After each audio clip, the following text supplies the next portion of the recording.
गदवाल नाम के गांव में पटवारी नाम का एक व्यक्ति पड़ोस गांव से घी खरीदकर गांव लाकर गांव वालों को बेचता था, मगर पटवारी का घी बहुत महंगा होता था। इस वजह से उसके पास बहुत कम लोग आते थे। एक बार पटवारी के दुकान को रुक्मिनी नाम की एक महिला आई। पटवारी से रुक्मिनी: पटवारी भाई, परसों 50 रुपए देकर मेरे बेटे को भिजाई तो 1 चम्मच भर घी दिए, अपने आप को क्या समझ रहे हो? बोली। पटवारी तब: देखो, ये घी केजी 1000 रुपए का है, तुम्हारे 50 रुपए को चम्मच में नहीं तो एक ड्रम भर के दूं क्या?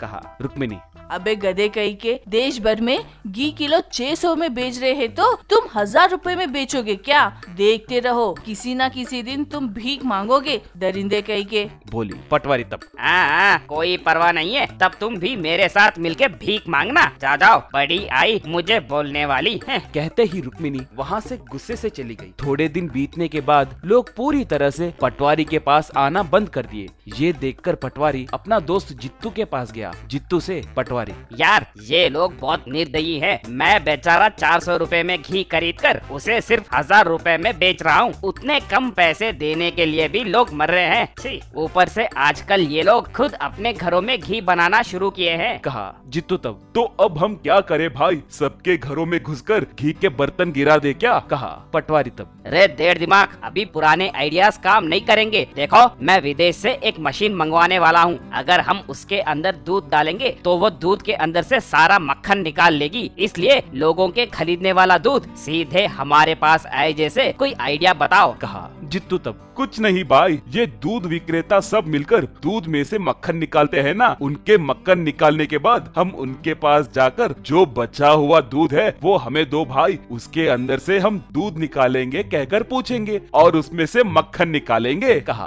पटवारी तब: वाह, क्या दिमाग है रे तेरी, मुझे अपने आप को मारना चाहिए जो तुमसे सलाह पूछा मैंने। कहा। जित्तू तब: नहीं तो क्या भाई, आप और आपके बकवास आइडियाज, आप अभी भी किस जमाने में हो? दूध के अंदर से मक्खन निकालने की बात कर रहे हो? टेक्नोलॉजी बदल गया है। देखो, घी के बदले पाम ऑयल और डालडा मिलाकर उसके अंदर एक चुटकी भर घी एसेंस डाले तो बस है, दानेदार घी तैयार हो जाएगा। उस घी को दूध देने वाली गाय भी पहचान नहीं पाएगी, पता है क्या? कहा। पटवारी तब: वाह, अगर ये सच है तो केजी घी 500 रुपए में बेच सकते हैं। लोग लीटर लीटर खरीद कर ले जाएंगे। अब से हम दोनों पार्टनर्स हैं, तुम वो एसेंस लाना मत भूलना। कहा। अगले दिन से पटवारी जित्तू के कहे आइडिया के मुताबिक घी बनाने लगा और उस घी को केजी 500 रुपए में बेचने लगा। वो घी भी असली घी के जैसे दिखने के कारण लोग भी जरूरत से ज्यादा घी खरीद कर ले जाने लगे।